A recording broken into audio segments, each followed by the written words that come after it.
Very pleasant. Good morning, everybody. Welcome to a Peel Yourself Off the Mat Monday edition of the Defo Show. It really is Peel Yourself Off the Mat today. I think it's very appropriate that we name the show on Mondays, Peel Yourself Off the Mat, because that's exactly what a lot of people are having to do. Yep.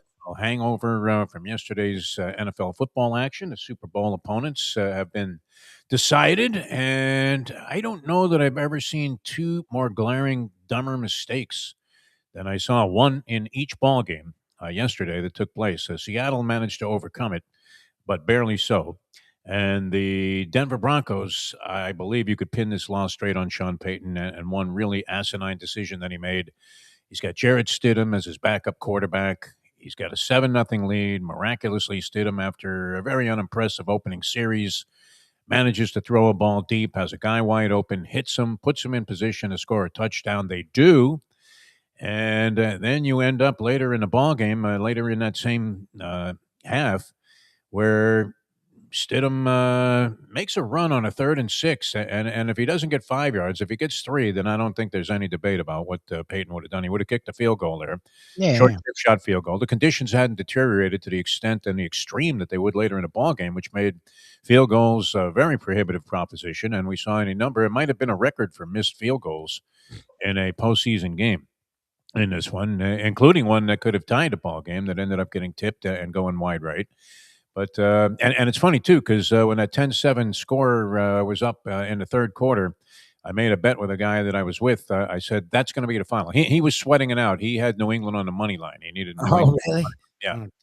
So he needs New England on the money line, and yeah, he's one of these guys. I mean, look, a lot of people do this. I can't say that I haven't been guilty of it because I'm always trying to figure out what is the way that you're going to end up getting effed. How is it? I mean, you're doing all these mathematical permutations just to accommodate the spread. But straight up, I told him, I said, look, there's not going to be any more scoring in this game. 10-7 will be the final. Well, once it became like a freaking snowstorm, I mean, it was really hard to see how they scored. They couldn't even run. They were falling. Like it was just nothing was happening on offense.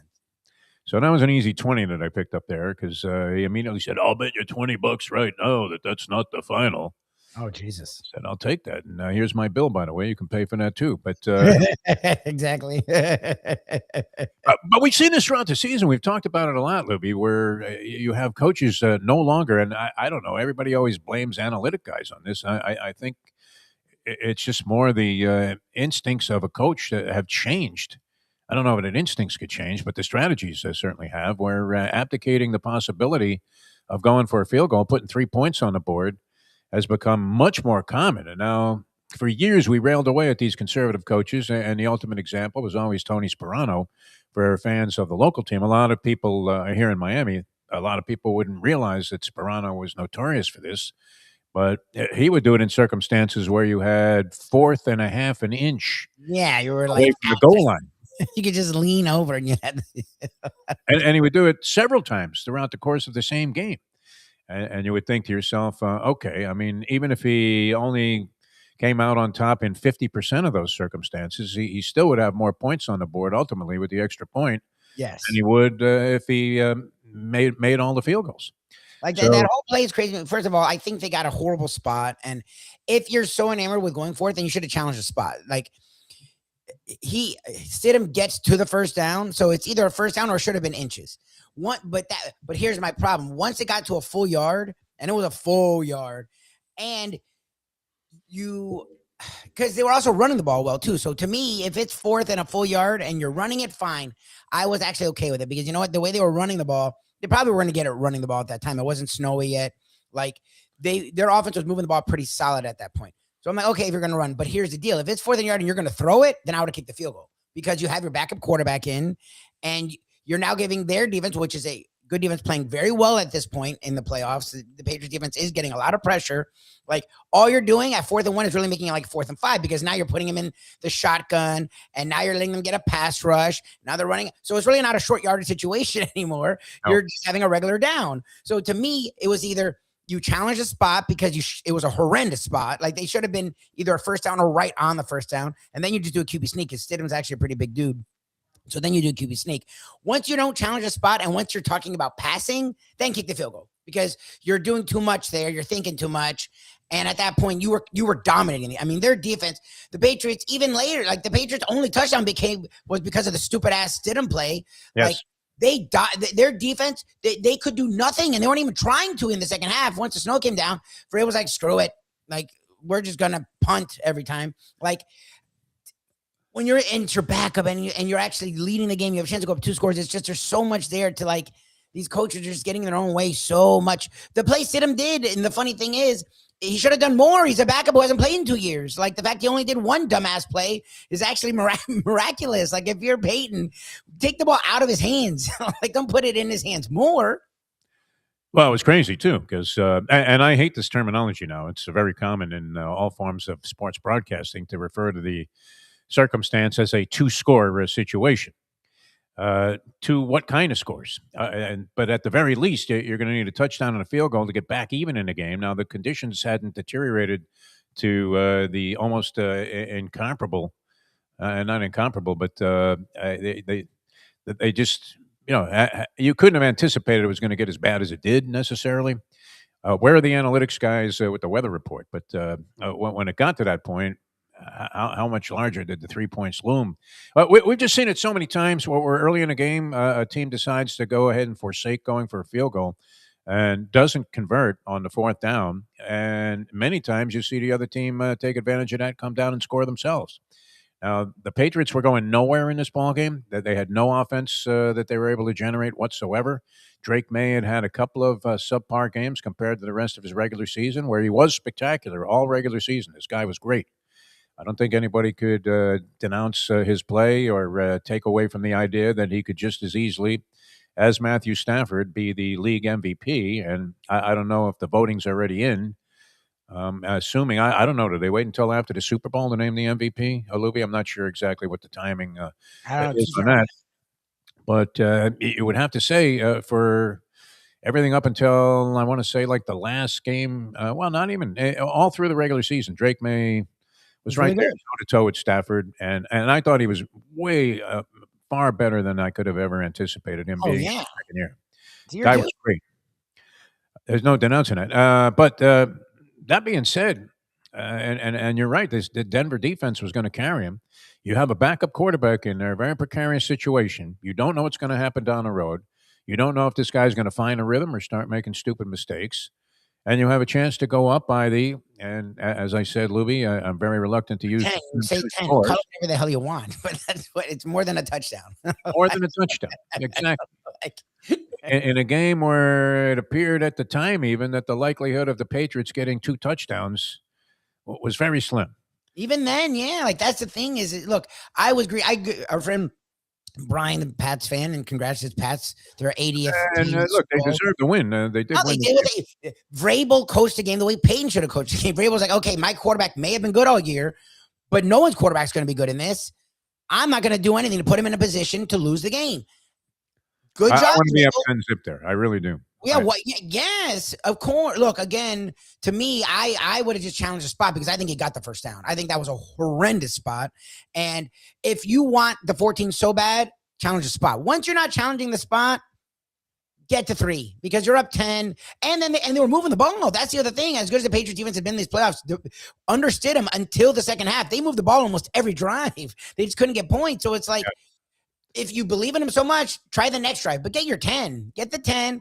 Kick off, and then let your defense go and do what it's done the whole season. And if you're up 10, Luby, and look, the way the game was going at that point, they were getting excellent field position. Yes, Patriots were doing nothing. Defense is dominating. You're thinking if you were going to take a shot on something like that later on, once you've secured the two-score lead, here we go again with the two-score thing. Then okay, take that shot when it's the difference between going up 13-0 or 17-0, because you still at least have the cushion yes, that you're not putting the Patriots right back in the ball game if they score a touchdown, and then you're expecting at some point there's going to be some kind of clown play out of your backup quarterback, and sure enough, it happened, and even that was very much borderline. What's funny is I turned my head away as they were challenging the thing with the Stidham play where we threw the backward pass. And I thought, no, that play is going to stand the way it was called, which was that that there was a forward pass and it was an I mean, incompletion. it was that was a horrendous call. I don't Yeah, understand anything that happened there. He threw I, the ball forward. yeah, And it gets the other thing is it gets that's an old rule. Like if the ball gets batted, it doesn't matter where it lands. It got batted. That's yes. the other thing too. Is So it like has to be a forward pass, you would think. yeah, No, yeah. it doesn't have to be, but He clearly throws it forward, and as he's throwing it, it gets batted back. yes, Okay, so that's not the quarterback's fault. It's a pass. yeah. It's not a fumble. It should have been an incompletion. And then they again the fans were happy for the penalty because at least they get the punt because their punter was doing a hell of a job gaining field position and their defense was swarming. So like I don't know, but they got the wrong call. But again, they still almost had it. They got that. Isn't that the drive where they gave them the first down that they didn't earn? Like where Yeah, Drake gained so, no yards, went nowhere, right. and they placed it. They spotted it short. Like when did they stop doing the chains? Because like he got no movement. He was short. The down was 4.5 yard. He got no movement. They placed it where he got no movement. And then they give him a first down, and then they challenge it, and the review shows he gets no movement. He gets met behind the line. So even if he moves up, it's to the line. Like I mean, it's whatever because it's not really on the refs to me. If Peyton just kicks a field goal, I think it changes the entire scheme of the game. And I think Vrabel, Or even if his kicker could have made that field goal in the short one towards the end. yes, later, yes.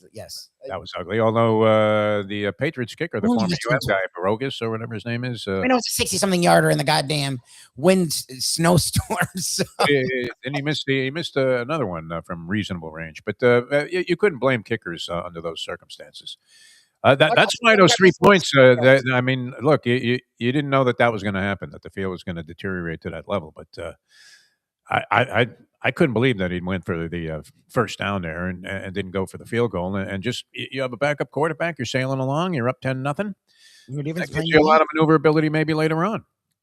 And we've seen it a zillion times where, as we said, forsaking a field goal. We've been talking about this all season, where guys forsake a field goal. Mike McDaniel, perhaps the biggest practitioner of this, all the time. And then later in the game, the dynamic of the scoreboard ends up where those 3 points are beyond crucial. Even though you were thinking, oh, well, why should we settle for 3 here? So sometimes scoring is just a good thing to do. Take what you can when you have a chance to do it. And that was a glaring, I mean, unbelievable buffoon-like move, I thought. Sean Payton being crucified for it by people in the media. I'm not one to be overly critical usually of post-race handicapping because or using post-race handicapping because, look, we already know what the result was. So it's easy to say that was a huge mistake. But as it was happening, you were thinking, this is one humongous bozoic error. And had it worked out, okay, and we would look like fools. But the fact of the matter was that it turned out to be a crucial turning point in the game, and turned out to cost them a chance to go to the Super Bowl. So yes, all you can say is really dumb mistake. And then you look at the other game, the Seattle game, where this guy, I guess he goes by Reek Wooten. Wooten, is it? Yeah. Oh my God. This this was disturbing from a lot of different angles. I'm like, oh, they have to punt. I'm like, I was about to turn it off. I'm like, all right, this game's over. Over, right? Hollering. You have a 4th and 12. Like And penalty. the guy goes to the other sideline, the Seattle player. And it's funny, too, because if you Google number 27, if you just type in number 27, it immediately comes up of the Seattle Seahawks because this is everybody's trying to figure out who the F this guy was. And then how great was it when McVay comes right back over the top to Nakua over this guy. At the next play, right at him. The next play, and he scored. He couldn't have exacerbated the situation any more than they did. A great call to go right after the guy. He's on the sidelines arguing with players. Now, this guy's been a good player. He was a 5th-round pick. It's a Zach Thomas type of story. A 5th-round pick. He made the Pro Bowl in 2022. He's a big part of what was an impressive Seattle defense all year long. And he makes probably as dumb a mistake as you could ever make. There's no reason to forgive this. There was no reason for him to go to the sideline. There was no reason for him to get the flag. And sure enough, he gets beaten on the very next play for a touchdown. And Seattle, about to be hopelessly out of the ball game on the scoreboard, ends up right back in the game. and eventually had more than a chance to win that ball game late. Another spot there, Lubie. I don't know how you feel about this one. There are about 5 minutes, a little under 5 minutes to go. You have just failed on a third and goal from about the 5. I wanted the field goal because you make it a 1 point game. And then Would if you you get not? the Would ball you back, not all consider you it, especially for those of us that were getting 2 and a hook with the Rams? Which was that too. That too. By the way, this is I was up 2 units there on Francesco. Our season-long betting probably includes, I would have to say, over 200 games. Jesus. All Did you right, do so I was college up too? 2 games going into the weekend, and he hit them both. So after, what is this now? Like 20 weeks of college and pro football, we go to the Super Bowl dead even. Oh wow, really? That's funny. It's crazy, right? I mean, That's funny. which goes to show you, and of course, if you were really betting these games, and I was, an actual bookmaker, I would be charging this guy the juice. So he would have lost 100 games or thereabouts, and had to pay $10 a game You on would have made that. money regardless. Yeah, So I'd have made $1,000, even though I didn't do anything, just yeah, by sitting there and watching somebody else. yeah. And this was in a year where he had to make he was ahead all season, and then had to make a dramatic comeback in the last couple of weeks to get back to even. But that's where we stand going into the Super Bowl. Probably should make a no wager on the Super Bowl now. Which Yeah, exactly. Just so you don't lose, you don't go out I'm thinking, down. just based on the play we've seen in the postseason so far, you would have to favor Seattle, would you not? Which they are favored by 4 and a hook. I think they'll win going away, but I don't know. I've been wrong by the Patriots the whole time. I mean, that game screamed the Broncos running away with it, and then Pay makes that dumb call. Then Stidham. All the money came in on the Broncos too towards the end. Well, they're at home. I mean, they're at home, and their defense has been elite. And the professor wasn't wrong. Look, Knicks, to me, in that game, they put up 17-20, even in the snow, and they win by 2-3 scores. Your favorite phrase. But it's not like they were getting killed with Stidham out there. Like Stidham being out there, they had the lead, and they should have had a 2-touchdown lead, honestly, or they should have had a 17-point lead. And that play was called wrong by the refs, but don't even get in that place. Like if you're Stidham, once you see the guy running, just throw it away. Like he had 3 or 4 chances to throw it away, and he just holds it. And it's like, dude, what are you doing? Been But again, better off taking a grounding penalty on it. he would have been. They were cheering a ground when they thought they were going to get the grounding alone. But it's like he's a guy who hasn't started in 2 years, so you can't really fault him. So I don't know. He's in all the meetings. He's got experience. He's a vet. He played in the preseason. He was very effective in the preseason. He's watched the entire year. Can't be brain dead. I mean, you would have to think he knows that the last thing you want to do under those circumstances is make a bozo play. And sure enough, that's what ended up happening. Some very suspect officiating. I don't want to blame officials for costing Denver the ball game, because I believe that Peyton move really cost them the game. It was all Peyton. I mean, again, I'm not even trying to blame Stidham. We were talking about it in different chats. What I was saying is because Ken had he made an interesting point because it still was a game. I thought once Knicks was hurt, it's over. And he's like, no, it's not over, because it's not like their offense is this high flying offense. And he was right. Like even without the snow, it's not like the Broncos win with defense and playing smart. That's how they win. So Knicks or Stidham, he's a veteran, fine. But I think it did matter because I think Knicks would have probably would have ran it on 4th and 1 because he's a big dude and he would have gotten that first down. He's gotten smarter in his time with Denver, so he probably wouldn't have had that turnover. And they would have. There was a couple drivers that moved the ball and they just stalled. Where I think if Knicks is in there, not Stidham, that they get points.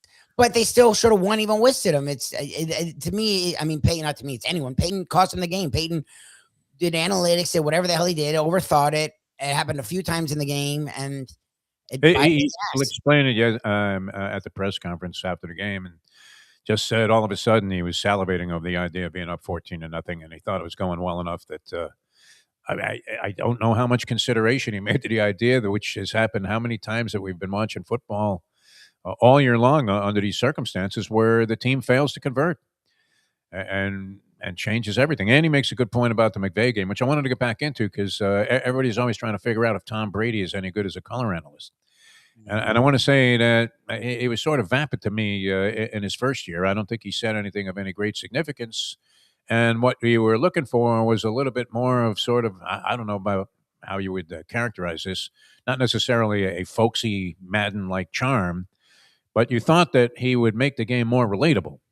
where he could take you inside the thinking of certain people or tell you about the tendencies of guys or have stories about players that are in the league and be willing to relay them to you instead of, I don't know. And Andy's also made this point to me many times and brought it up on shows where in terms of explaining the game, Lubie, you probably know everything you needed to know about sports, and rarely do you learn anything new in terms of technically analyzing sports. Would you say that's a fair I statement? mean, schemes and stuff. If you care about stuff like You that, played every game by the time you're 5 years old. You know the rules. I mean, especially if you're growing up, and I don't know if it's the same in this generation because my grandson was out watching my son and I play tennis yesterday, and he's not as inclined. He's not really as oriented towards sports as we were. He's more of a mathematician type, real bright mind. He's probably going to make a fortune in artificial intelligence development before he's 15. Seems to be going in that direction.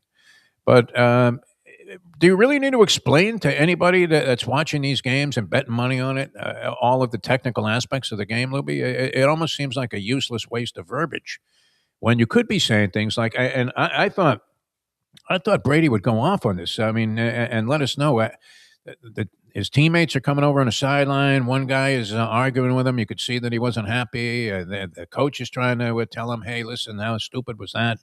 And they realize that they probably need this guy who just cost his team a touchdown directly. I mean, getting beat on a pass play is one thing by Puka Nakua. I mean, that's going to happen. But giving them a fourth down and it's 4th and 12, and you give them a first down because you can't stop running your mouth and showboating, that's inexcusable. Like if you were the equipment guy for that club, you would have taken that guy's stuff and taken it right out of the locker room, and that would have been it. If anything, you would have thought that they might have even sat the player after that. So it shows you the guy's got a ton of ability, or at least is a valued player, but you can't be that stupid. And I thought Brady would go off on that. He didn't really. I mean, they say, "Oh, it's a big mistake." Big mistake, my ass. That is one of the dumbest things I've ever seen yeah, it was in my unnecessary. history of watching football. It was just unnecessary. It's like, okay, just take the points, man. Early in the game, backup quarterback, things are actually working in your favor, like you said. If it's there later, fine, but you go up 10. I mean, just again, There's like no way you pat the guy on the ass after he comes to the sidelines if you're one of his teammates or a coach and say, "Don't worry, Reek, just shake that off." The only thing you could think is that is an inexcusable mistake by a guy who's been in the league for more than 5 minutes. And think about this too. I mean, look at the amount of money that these guys are in bed with these betting entities now. Look at the amount of money. I know the players don't think about this necessarily, although some of them may be involved. Who the hell knows? But you can't make a mistake like that and not just be crucified for the rest of the ball game. And I thought they kind of walked over that a little bit, and Brady was right back to giving technical clarifications of what was going on out there on the field. Although I do think he's gotten better at it, but is that what you want from this guy? I guess that would be the big question. And I would have wanted to. He could have talked for the rest of the game about that Wooten penalty, and I wouldn't have faulted him at all for going away from whatever narrative was taking place the rest of the ball game. But I don't know that he really embellished players' feelings enough and how they would react to something like that. And yet, Andy's point was it becomes 21-16 in the third quarter. It's up on the chat line. So it's 21-15. Why win? 21-16. You're down 5. Wouldn't you have gone for 2 points there? it was at the end of the third. I guess the math is to me what I thought he was because they were moving the ball and scoring. If they could get a stop, which they never could, they couldn't stop the Seahawks the entire second half. Yeah. But if they could, then I guess a touchdown gives you a 3-point lead as opposed to a touchdown giving you a 2-point lead. Which And later a in field the goal game, wins it for them. A field goal ties it. That's probably the thinking they're doing. Yeah. And what Andy's doing is what happened. They never did that. They never got that next stop and that next score. They literally let the Seahawks score almost every drive. So well, one of those scores, and it turned out to be the decisive one, did it not? Came when the guy fell over backwards trying to field a punt and dropped the ball, and the Seahawks went right in and scored. So yes, that was really in the game. that was a killer. They scored on the very next play on a pass play, but well deserved, I think, by both teams that made it to the Super Bowl. I don't think anybody could cry. Seahawks played great football all year long. They did struggle with the Rams, who seemed to be somewhat their equal, even though the Rams lost 2 out of 3 to the Seahawks during the course of the season. But well deserved there. And the Patriots, that's the most remarkable turnaround, I think, in NFL history, is it not? Go from 4-13 to what would they be now? They won 14 in the regular season, 14-3. They won all 9 on the road, by the way. They won 9 straight road games this year. So there's a lot to be said for that. And I believe I was reading Mike Vaccaro's column, and he was talking about among the biggest blunders ever was Tennessee letting Vrabel go over supposedly. I don't know. Do you remember the circumstances of that? Well, they had gone backwards. But there was supposedly some pettiness going on between Vrabel and the female owner of the team, who had some issue with Vrabel. I don't. They didn't give all the details of that, but and so that was really the main impetus behind letting him go. And sure enough, they've had, I believe, 3 coaches since, and haven't done squat. So that looms as a rather large error in judgment on the part of that owner of the Tennessee Titans. And as a lot of people feel about the Miami Dolphins with Stephen Ross, if you're going to be that far off on trying to evaluate what personnel you already have, and on bringing in new personnel to run your ball club, there's a pretty good chance you're going to be a perennial loser. And that's where Tennessee has been ever since they let Vrabel go. Vrabel comes in first year, bingo, bang, zoom to the moon, Alice, and brings the New England Patriots into the Super Bowl. So we have a couple of weeks to talk about that. We'll figure it out. Drake May's play, I don't know. Can you really put too much of a judgment on it based on the conditions in the second half? But has been unimpressive the last 2 weeks. No, he's facing real. It's what it goes again. They've won, so it sort of splits it. Like the people that said, "Wow, look at May," and Ken was like, "Yeah, they have one of the easiest schedules in the last 25 years." Yes, so that's true. But to the Pat fan, but they've won. And they've won. So like it goes both ways. Like, yes, their record this regular season was heavily weighted on them playing a ridiculously easy schedule. That's very true. But they also won the games that were there. Like, again, as a Dolphin fan, we'll have an easy schedule next year. We'll see how much games we win. Like, I don't think we're winning 14. So like you can have an easy schedule and still win 7 or 5. Believe me, the Dolphins have done that now for 20 years. They've had an easy schedule every year because they suck every year, and they still don't win 14. So, again, I agree. They've had an easy schedule. I also would love to have an easy schedule and win 14, and then find your way to methodically get through the playoffs. That would, as a Dolphin fan, we could win by 1 point, and I would be doing a jig. I've never seen my team play in a Super Bowl. Never. So I would, again, I was You were like a 1-year-old Lubie. I was 2 when they made it with Marino and the Killer Bees or whatever, the unnamed defense, whatever. Like believe me, and I get it, and you're right. I wouldn't put them in the pantheon, and that's fine. But they're there. Like, so who cares? If you're a fan, you didn't think you'd be. Again, Brian said this, and I give him credit. He's like, we don't have to win ever again. They won 80 times. I'm like, you're right. Well, he proved them wrong. They have a chance to win again. Like, I mean, a new coach, new quarterback, new everything. They don't have that much talent on this roster, to be brutally honest. And they're there. So, like, people like me who give them crap, I wouldn't even listen. Why would you listen as a Patriot fan? You guys own the freaking league. It's annoying as hell. And your team under a 5-year overhaul that had this big plan in place that they were going to be really good in a short money, talent, all that other garbage. They won half as many games in the regular season. Unbelievable. All right, many things happening too around the world of sports. Your boy Scotty Scheffler won a golf tournament, so he's now got 20 wins, which puts him in the same company as Tiger Woods and Jack Nicklaus. Not too bad. If you're Scotty Scheffler, we know the professor's position on Scotty Scheffler. He cringes at the mere mention of his name, but certainly a worthy accomplishment and acknowledgement. 20 wins. Woods and Nicklaus, the only other 2 golfers that have reached that category. There's a little fixing thing going on here. UFC, they had to cancel a fight. Did you see that? Unusual betting activity. And they went ahead. They had been red flagged or alerted that there was an unusual betting activity on a fight a couple of years ago, or a match. And that involved some guy named Bulgarian against Yadier Del Val. So they went ahead and had that fight. They held a fight, and of course the underdog won in very fugazi circumstances in the first round. And that went by the boards there. And Dana White had to take a bunch of crap, which he deflects as well as he can, but nonetheless, very unscrupulous that they actually went ahead with the thing, and that it went exactly as the alarm would have indicated. That hey, too much action on this guy. He's a big underdog, and then somehow he prevails easily in the first round of the fight.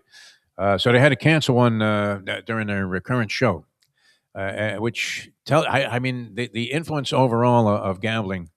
People have been saying forever that it was not going to be a good thing, Lubie.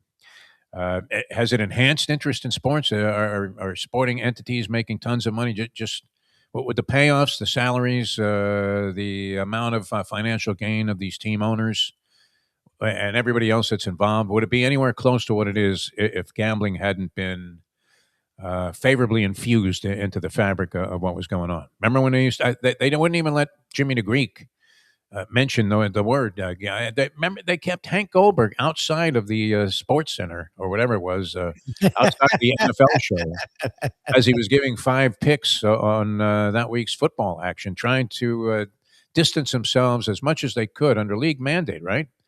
Telling ESPN, hey, listen, you want to carry our games? You want to talk about them? Then get this schmuck out of your mainstream NFL coverage. We don't embrace gambling.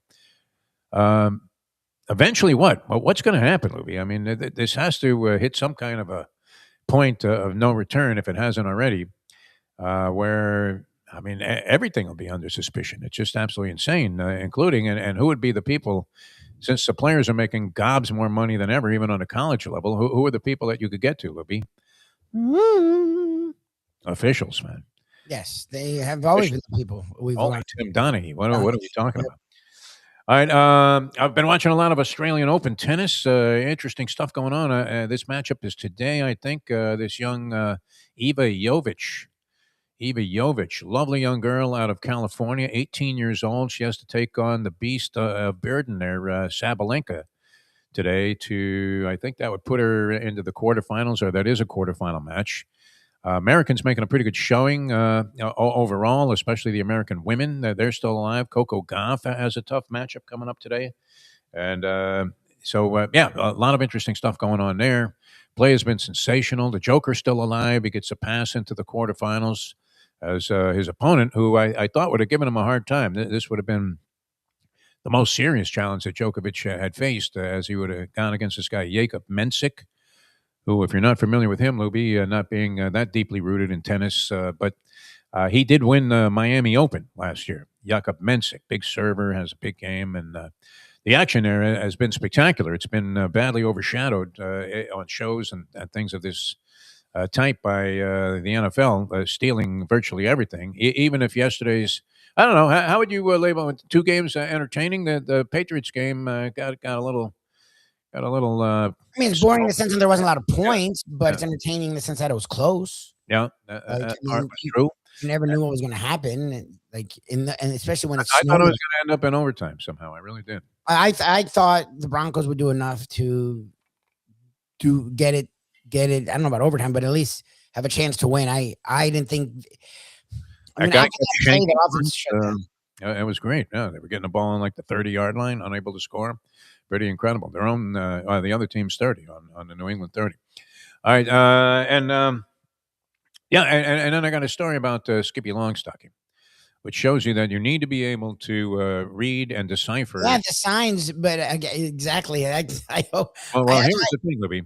Yes. Well, we're going to anyway. We'll take a quick break here and come back. But that was the Pegasus Stakes. Of course, I always bet Skippy Longstocking because of my dog Skippy.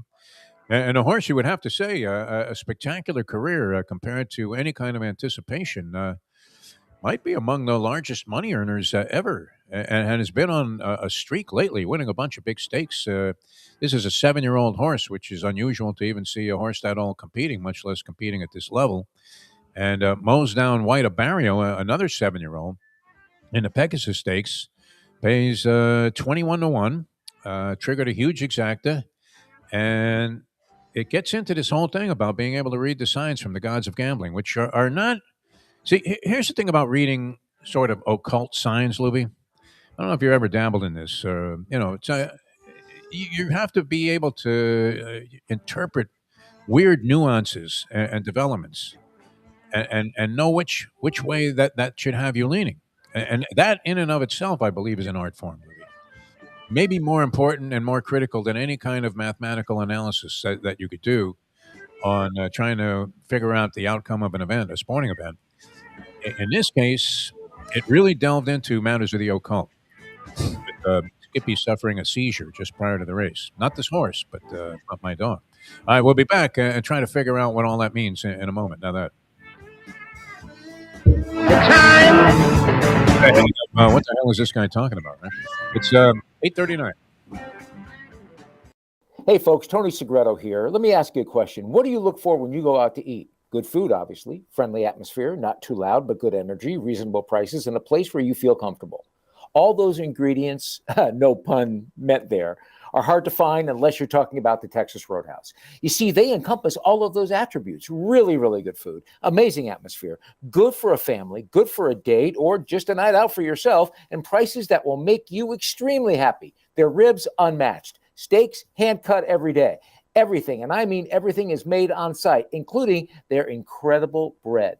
It's the one day, folks, that you can forget about low-carb diets. Trust me when I tell you, Texas Roadhouse, your restaurant, your destination when you say, where should we go and eat tonight? From the newly renovated sports bar to the beautiful bayside views captured at the Tiki Bar, Jimmy Johnson's Big Chill has it all. Located at mile marker 104, the Big Chill also offers waterfront dining while experiencing breathtaking sunset views of the Florida Keys. It's simply the hottest spot in the Keys to cool off. That's Jimmy Johnson's Big Chill at mile marker 104 in Key Largo. For more information, call today at 305-453-9066.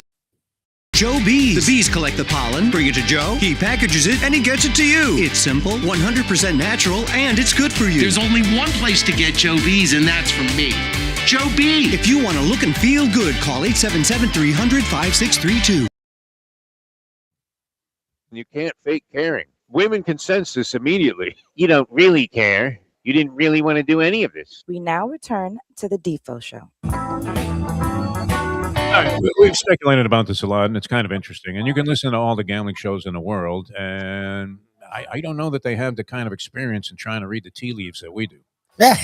Because if you read any gambling column, after a while, it gets confusing. It's all about mathematics and permutations and things of that nature. I'm looking at one right here, just picked it up arbitrarily, and got a zillion different statistics that you would never necessarily have considered in the past. And it comes up with a conclusion, and these guys are right about maybe the same percentage of time as anybody else. As we've often said, as your dog, your cat used to do all those things around the Super Bowl where you'd have some monkey come into the studio, and if he picks the red grape, then it's the NFC, and picks the green grape.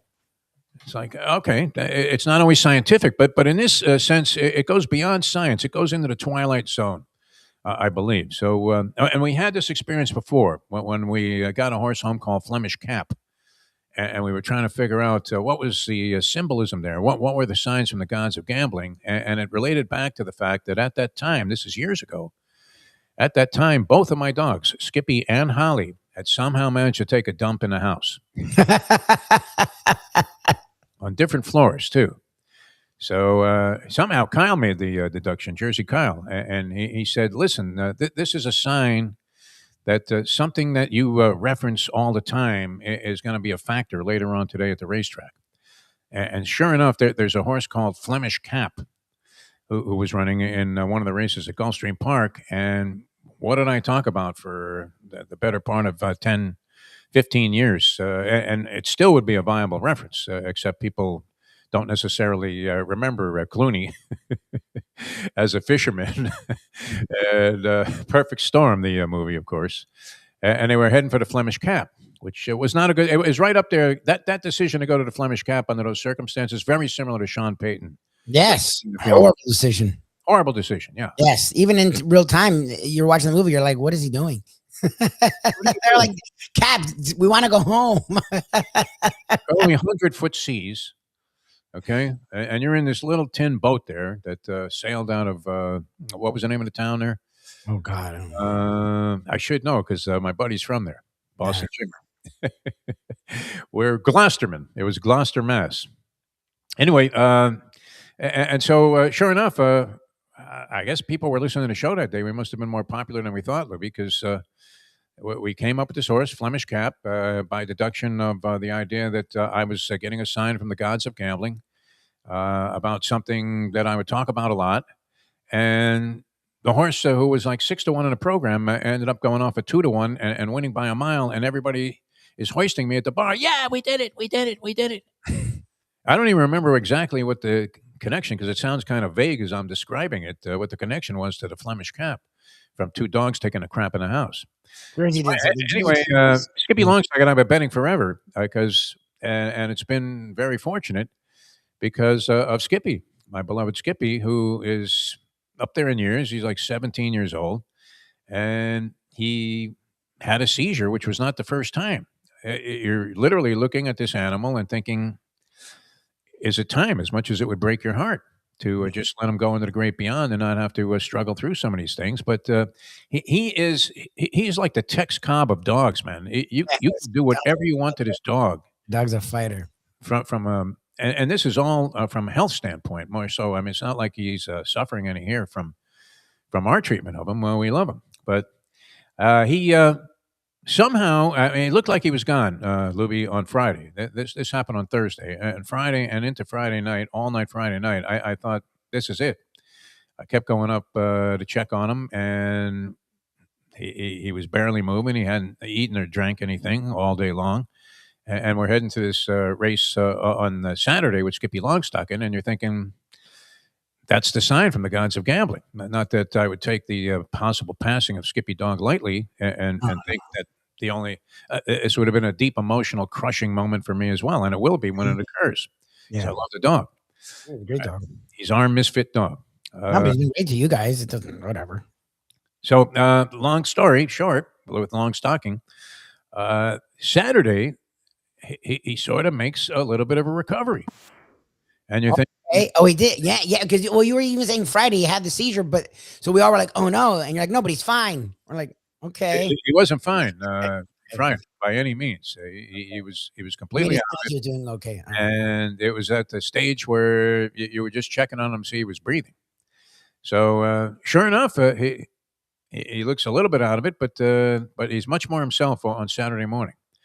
Now the signs from the gods of gambling then would have been that Skippy Longstocking, who I thought then became a throw out after the seizure. Yep. The gods were telling me it's a go. Yes. That this horse is a warrior and can survive virtually anything. Yes. And sure, and was coming, I believe, off a win in his last race, in a stakes race. Skippy Longstocking. He's been very, very effective.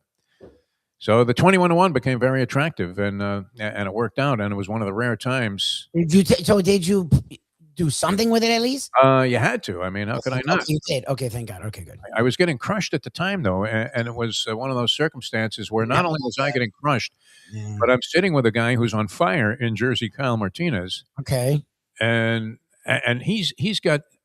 I don't know. I thought he was wearing his pants sideways because he had such a bulge in his pocket from stuff. I thought he was going to admit that he was attracted to me. And you're having to watch this transpire. So it damages your spirits for even your most favorite of horses and plays. And even with inside information, a tip from the gods of gambling that Skippy was going to be just fine in this race. Sure enough, comes, you could kind of see it coming, although it was difficult to spot that he was going to be the race winner when they hit the turn. He was just starting to come through and move through horses. And his stablemate, White Barrio, gets the lead and looks like he's home free. And just as they're about to concede the race and say, my God, how did this White Barrio ever come out on top in this thing? Here comes Skippy Longstocking. And I got my favorite circumstance at any racetrack ever, and we've had this experience several times with this horse, is to be screaming at the top of the stretch, come on, Skippy! Come on, Skippy! Which is what we were trying to part to Skippy while he was trying to recover from this thing, and he did, and he's much better off today. That's great.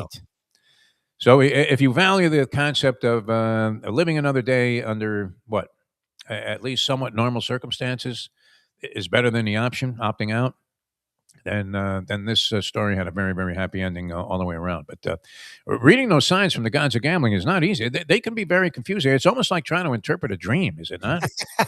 100%. What do you mean? It could have gone either way there. I'm Yeah. glad you went with it though. That's great.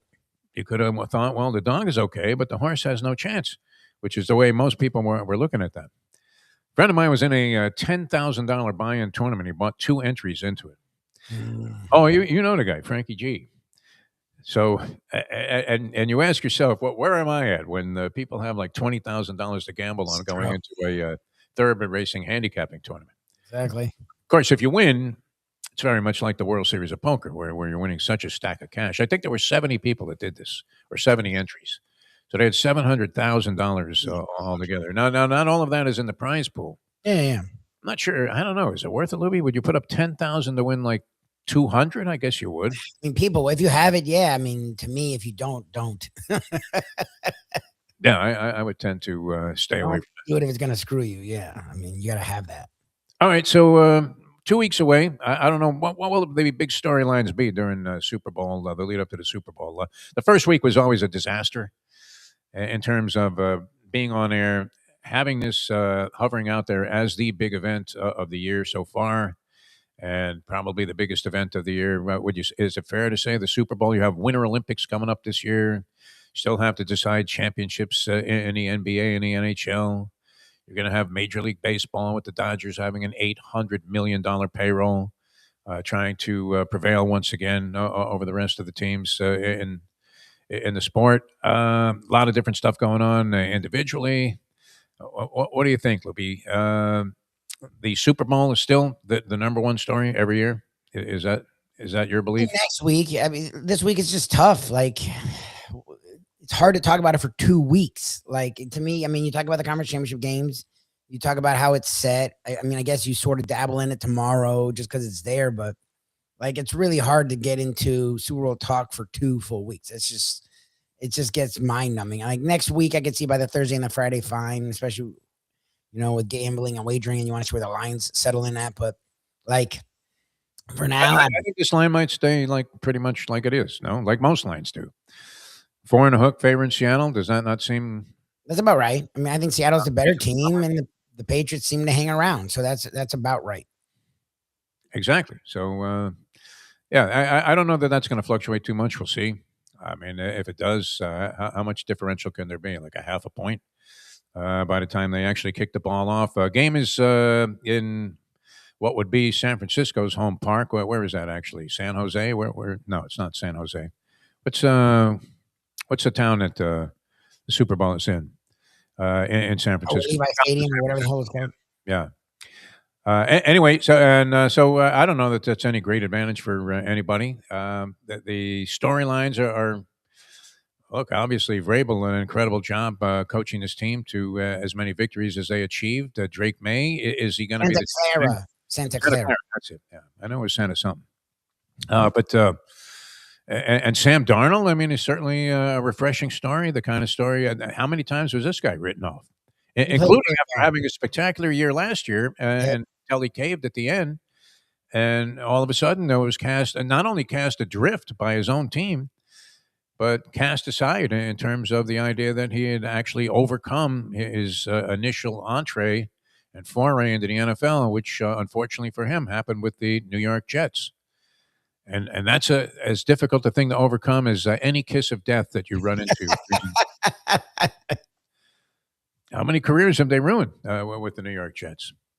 Not uncommon. So that's a great story. And this guy, the head coach there, in just about every game that we've seen that was of any importance, he's always been characterized as well. You know what was his name? Is it McConnell? And he is always perceived to be the inferior coach in every situation, and yet. He came through, and I don't know. Was that a mistake on the part of McVay not to go for 2, as Andy contended? I don't know. I mean, game, should he have gone for the field goal there at the his end? defense wasn't getting stopped, so it didn't matter. I mean, to me, that penalty that they got a second chance and then got the touchdown, were able to make it a one-score game again, was more than enough. They then let the Seahawks go right down the field again. I mean, they couldn't get consistent stops. So okay, so they make it 3. I don't know. Their defense was the issue to me, and the Seahawks offense. Like Darnold was played really well. I mean, he was really poised in that game, and as much weapons as the Rams have, the Seahawks matched them step for step. I mean, the Seahawks have quietly been the best team all year, and they showed that yesterday. Puka Nacua and Devontae Adams, man. Yeah, that should be unstoppable, but the Seahawks found a way to just do enough. Yeah. You know, it's interesting because he was, of course, made his name with the Rams, but one of the most instrumental guys in that game turned out to be Cooper Kupp. Mm-hmm. Kupp had a block on one of the pass plays in the scoring drive for the Seattle Seahawks that ultimately clinched the game. And then, of course, makes a touchdown catch. Cooper Kupp kind of cast adrift in terms of being a focus of high praise and hyperbole and about his receiving capabilities. And he ends up doing the little things, Lubie. Yeah, it's what he's always done his entire career. Doing those little things that make all the difference in a ball game, and that was the key. Because I remember thinking they went to Smith Najigma, and he caught a pass and then cut to the inside a little bit, and I'm thinking, who made that block, man? They definitely should allude to that. And I at that time I was trying to sort of analyze what it was that the analyst was saying, Tom Brady. I thought, wow, you have to mention that block, no? Which he did, to his credit. They actually came back and showed what sprung him, and there it was. It was Cooper Kupp making the block, or at least I don't know that he actually blocked the guy, but he got in his way enough to impede him and set Smith Najigma free for that key crucial run. So interesting stuff. I don't know. My initial instinct, I was impressed with Seattle all year long, Louis. I'm thinking of the two teams, they're probably playing better ball right now. I don't know that you can underestimate the Patriots defense because as bad as C.J. Stroud was the defense not at least partially responsible for that in that game against the Houston Texans? And their defense certainly held up against the Denver Broncos, albeit with Jarrett Stidham. They got fooled on that one great call by Peyton. It's amazing that he made one of the dumbest calls of his life in terms of coaching decisions after making a brilliant call to have Stidham actually throw the ball long. When on that first series where you're not thinking, this is some very deep water that the Denver Broncos are going to find themselves in with this guy in there. And you were maybe imagining a last-minute deal for John Elway to come down. Is Elway still involved with the Broncos? I don't know. He's not. I haven't seen much. You would know it right away from the teeth, right? The same teeth as Secretary. Yes. I don't think he is. All right, so the likelihood then probably wasn't that they were going to bring Elway in under the now popular theory that you can drag any quarterback in after a period of time. How about this too, Lubie? Talking about your man Phillip Rivers getting serious consideration to be the head coach of the Buffalo Bills. Where does that come from? He hasn't done any. He's coaching, I guess, his kids' high school. Yeah, but he hasn't coached any college or NFL at all. Never. No experience. Okay. Are you better off with that or Sean McDermott? We don't know. I mean, we'll find out if it actually happens. What is the likelihood of Rivers getting that job? I don't think he gets the job, but it's weird to be considered. I'm not going to lie. And the Steelers are all excited about replacing Mike Tomlin with Mike McCarthy. Yeah. Mike McCarthy doesn't do that much for me. And look at the record. People point to his record. I think he's massively underachieved. Yeah. I think he under. As good as his record was, again, he had Aaron Favre in his prime.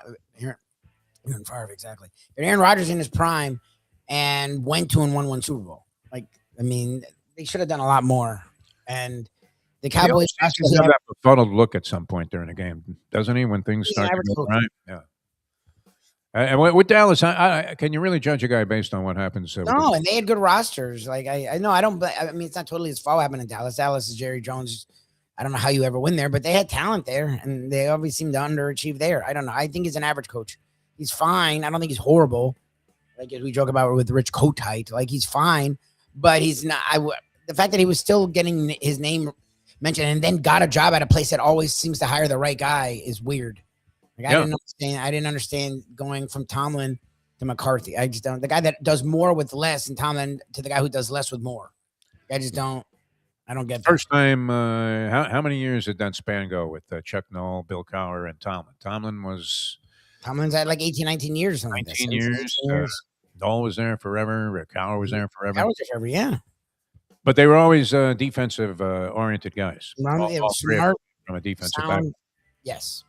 So this is the departure, I guess. I don't know. Maybe it'll work out because McCarthy is more known as an offensive coach than for guiding any kind of celebrated defense. So we'll see. But yeah, it's. I don't know, Lubie. I mean, when people are screaming about this Halfley hiring, what would you rather have it be the same old song? Would you have been happy? Would you have been happier if they had hired McCarthy Oh no, I don't want McCarthy, but or Robert Saleh or any of these other guys that have gone? Salah maybe, because again, Salah sort of got a raw deal with the Jets, so you can only put so much blame on him. They did have a good defense, and that's his calling card. The defensive guy needs to find a good OC, and I don't even. And Halfley already just got his OC, and it's a guy that was already on a staff that wasn't good. So I know Slowick, I guess, got interviewed for the OC job with the Eagles, but I definitely wouldn't have wanted anyone on McDaniel's staff. So that's sort of weird to me that the guy was on the passing game coordinator for a staff that failed and just got fired. That's who you make your OC. I guess Slowick's okay. I don't know. We'll see. We'll see how good this Bobby Slowick is. The Halfley hire is still not. There's not a lot of fanfare down here. You would have to think too, though, that a lot of these assistant coach hirings have as much to do with connections as they do with demonstrated ability. Where you're a head coach, who do you want on your staff? You want some guy that you have no idea what he's all about, or some guy that you've been friends with for 30 years? Yeah, it's usually friends. Yeah, so that makes some sense. I'm surprised. I don't know. I wasn't as impressed with the Dolphins' defense this year as a lot of people apparently were. Because do you see Anthony Weaver being this multiple team head coaching candidate? I don't know. Based on what you saw last year as a defensive coordinator with the Fish. I don't know what to put on him. I thought they had major holes talent wise. I think he's a solid defensive coordinator. I don't think he's great, but again, they had a lot of the linebacking core was Jordan. Whatever is it? Brooks ended up having a really good year, but the rest of the linebacking core is not good. The secondary was a total disaster. The defensive line was supposed to be the calling card, and Zach Sealer gets paid to go get worse. All the edges they pay all this money to, whether it's Robinson, Phillips, or Chubb, either don't play or do nothing the entire year. So I don't know if that's Weaver as much as guys didn't come to play, but I guess he did nothing that made you go, I need that guy as a head coach. Yeah. That seemed unimpressive. Like if he came back next year as a defensive coordinator and they got better, then maybe. Yeah, maybe. This guy under consideration. Hey, a lot of people that you look at and you're thinking they're not qualified for these jobs end up getting jobs in all walks of life. So why should it be any different in the coaching ranks? All right, we're going to get out of here. Would I be remiss, Lubie, if I didn't mention this? Because you've been all over this Vanderbilt women's basketball team all season long. They were unbeaten. But to have their unbeaten string snapped, they lost to South Carolina. Typical, seems like more typical women's basketball score, 103-74. 29-point loss for their first loss of the season. So there goes that number 5 ranking. Right out the window. Who are they beating up on? I don't know. High school teams? What the hell? You clobbered like that in your big challenge? All right. So, yeah, I'm glad we got that in, Libby. I think that was a very important piece of information, sporting information. All right, 2 weeks to the Super Bowl and many other things to concentrate on. So we'll have a lot of fun over the next several days. Glad you guys were with us. Appreciate all the comments on the chat line. For Mike Lubie-Lubitz, I'm Jeff DeForest. A Peel Yourself Off the Mat Monday. And I'm glad we were able to accompany you to try and accomplish just that. I'll see you next time as we leave you now that. The time. 9:02. Let's go to eat a damn snack. Look what they done to my soul.